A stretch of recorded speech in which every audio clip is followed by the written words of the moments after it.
Urine culture and sensitivity test. Balikan ko yung post ko dati na umabot ng mahigit 5,000 views. Ang urine culture and sensitivity test ay isang pagsusuri ng ihi na ginagamit upang malaman kung may impeksyon ng iyong pantog o bladder, bato o kidney at urinary tract. Ang pagsusuring ito ay makatutulong din sa pagtukoy kung anong uring bakterya ang sanhi ng impeksyon at kung anong gamot ang pinaka-epektibo upang gamutin ito. Paano isinasagawa ang urine culture and sensitivity? Una, sa pagkuha ng ihi, kukuha ka ng sample ng ihi sa malinis na lalagyan. Maaaring ipaliwanag sa iyo ng iyong doktor, nurse o medtech kung paano kumuha ng tamang sample. Karaniwang hinihiling na kunin ang ihi mula sa midstream.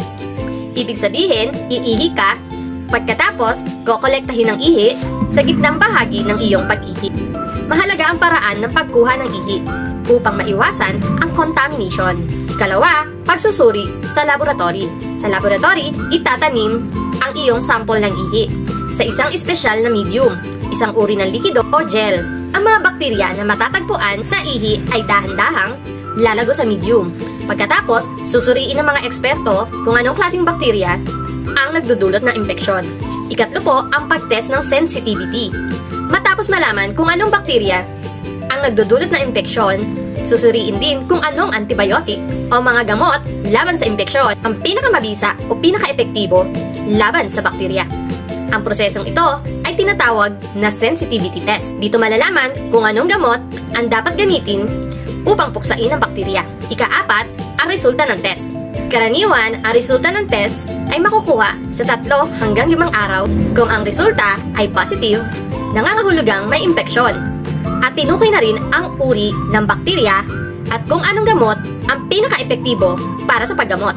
Kung negative, nangangahulugang wala kang bakterya o impeksyon na natagpuan. So bakit mahalaga ang urine culture and sensitivity? Una, ang pagkilala sa UTI or urinary tract infection.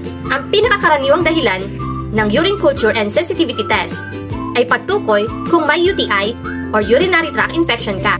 Ang UTI ay isang impeksyon sa mga bahagi ng iyong urinary system tulad ng pantog o bladder, urethra o bato, yung kidneys. Ang mga sintomas ng UTI ay maaaring kabilang ang pananakit o hapdi kapag umiihi, madalas na pag-ihi, at malabo o mabahong ihi. Ikalawa, ang pagkilala sa uri ng bakterya. Ang pagsusuring ito ay makatutulong upang matukoy kung anong klaseng bakterya ang nagdudulot ng impeksyon. Ang pinakakaraniwang sanhi ng UTI ay ang mga bakteryang tulad ng E. coli. Ngunit, may iba pa ring uri ng bakterya na maaaring magdulot ng impeksyon. Ikatlo, pagpili ng tamang gamot. Sa pamamagitan ng sensitivity test, matutukoy kung anong mga antibiotic ang magiging pinaka-epektibo sa paggamot ng iyong impeksyon. Makatutulong ito sa doktor upang magreseta ng tamang gamot at maiwasan ang maling paggamit ng antibiotics. Ika-4, pag-iwas sa paglala ng impeksyon. Ang urine culture and sensitivity test ay mahalaga upang malaman kung may impeksyon sa urinary tract at agad itong magamot.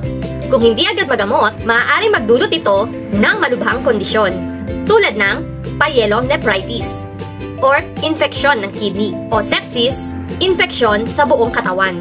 Pangunahing paalala, malinis na pagkuha ng ihi. Mahalaga ang tamang pagkuha ng ihi upang maiwasan ang kontaminasyon at maling resulta. Sundin ang mga habili ng doktor, nurse, at medtech upang makuha ang pinakamalinis na sample. Ikalawa, pagkonsulta sa doktor. Kung mayroon kang mga sintomas ng UTI, tulad ng paghapdi ng ihi, madalas na pag-ihi o mabaho at malabong ihi, magpatingin agad sa iyong doktor. Makatutulong ang urine culture and sensitivity test upang matukoy kung may impeksyon at anong gamot ang dapat gamitin. Ikatlo po, pag-inom ng antibiotics. Kung magpositibo ang test at magreseta ang doktor ng antibiotics, mahalaga na tapusin ang buong kurso ng gamot. Kahit na ikaw ay gumaling sa una o ikalawang araw pa lamang, huwag itigil ang gamot nang hindi pa tinatapos ang buong treatment.